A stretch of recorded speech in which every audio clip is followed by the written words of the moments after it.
Saviez-vous qu'il existait plusieurs types de relations humaines et qu'il est important de tous les connaître pour pouvoir vivre heureux et avoir une vie épanouissante? Voici les 4 types de relations humaines qui existent. La première relation, c'est la relation personnelle. C'est la relation la plus importante, je dirais, mais malheureusement, c'est aussi la relation qu'on a tendance, à notre époque surtout, à privilégier un peu trop, au point d'en oublier les 3 autres qui sont tout aussi importantes. Donc la première relation, c'est la relation personnelle. La relation personnelle consiste à savoir qui on est, s'aimer, se développer, grandir intérieurement. Et tout cela passe par la connaissance de soi, la confiance en soi, l'estime de soi. Et aujourd'hui, on constate une évolution grandissante de ce besoin de développement de la relation personnelle au point où on entend des coachs, beaucoup de coachs en confiance en soi, beaucoup de coachs qui poussent un peu les personnes à l'égoïsme et l'égocentrisme en privilégiant plutôt un état d'esprit d'égoïste, poussant les personnes à simplement se privilégier eux-mêmes au détriment quelque part des autres. Donc c'est pour ça que je disais que la relation personnelle est un peu trop mise en avant, à mon goût, à notre époque. Bien sûr que c'est important d'avoir confiance en soi. Bien sûr que c'est important de se concentrer sur soi. Mais c'est tout aussi important de connaître les autres types de relations qui existent et de se concentrer dessus pour avoir une vie épanouissante. Parce que c'est pas tout seul qu'on est heureux. En tout cas, sachez qu'on vit dans une société. Et dans une société, le but est de s'accomplir en société. Pourquoi ne pas aller s'accomplir dans les montagnes tout seul si votre but, c'est simplement d'être heureux tout seul? Ce qui nous fait arriver à la deuxième relation humaine qui existe. C'est les relations familiales. Après les relations individuelles, donc personnelles, on a la relation familiale.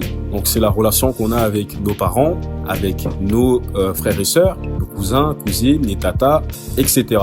Donc c'est important de trouver notre place dans notre famille et d'avoir la considération des membres de notre famille. Voilà.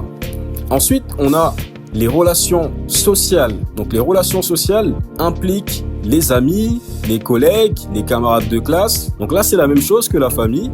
On recherche un groupe dans lequel on s'identifie, des personnes qui nous ressemblent, auprès desquelles on cherche à se faire apprécier, des personnes qu'on apprécie et auprès desquelles on cherche à se faire apprécier. Ça, c'est les relations sociales.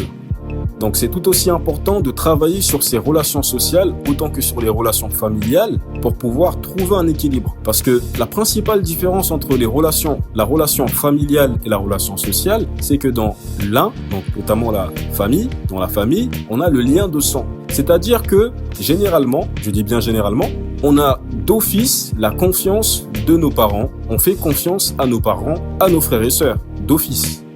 Et dans les relations sociales, c'est-à-dire que à travers les amis, les collègues, on a besoin qu'ils nous prouvent leur confiance. Et on a besoin, eux aussi, vis-à-vis de nous, ont besoin que nous leur prouvions notre loyauté, notre digne de confiance. Elle est là la différence. C'est pour cela qu'on dit que, quelque part, on ne choisit pas sa famille, mais on choisit ses amis. Vous comprenez? Ensuite, on a les relations, après les relations personnelles, la relation familiale et la relation sociale, on a la dernière des relations, c'est la relation de couple. Et oui les gars, on a besoin de s'identifier à travers nous-mêmes et ensuite à travers notre famille et puis à travers les amis et enfin de s'accomplir à travers une relation de couple. C'est-à-dire trouver cette personne, ce partenaire ou cette partenaire qui nous ressemble, qui nous complète, avec qui on va partager beaucoup de choses dans notre vie. Pour certains, avec qui on va partager le restant de notre vie. Et cette relation-là, elle est d'autant plus importante que tous les autres. Voilà.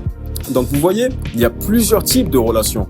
Il ne s'agit pas simplement de faire une focalisation sur une seule de ces relations et d'en délaisser tous les autres. Pour être heureux, il est primordial, fondamental, dites-le comme vous le voulez, mais il est important de se concentrer sur chacune de ces relations humaines, sur ces 4 types de relations humaines et de trouver un équilibre à travers toutes ces relations pour pouvoir vivre heureux. Bien sûr que vous ne pourrez pas être au même niveau sur chacun de ces relations. C'est pas ça le but recherché. Le but, c'est simplement de trouver un équilibre afin de pouvoir à la fois avoir confiance en soi, avoir de l'estime pour soi et s'accomplir en société, être reconnu par nos pairs, P-A-I-R-E-S, les gens qui nous ressemblent, être loyal vis-à-vis de notre famille et être reconnu dans notre famille, avoir ce sentiment de satisfaction de nos parents, de nos frères et sœurs, et enfin, d'avoir une personne qui croit en nous, une personne avec qui on vit tous les jours, une personne avec qui on partage nos moments de tous les jours. Donc ce partenaire ou cette partenaire.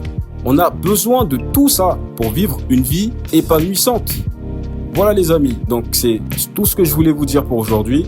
Travaillez sur les 4 types de relations qui existent afin de pouvoir vivre dans le bonheur. Ici Monsieur Alidi, je vous souhaite une excellente journée.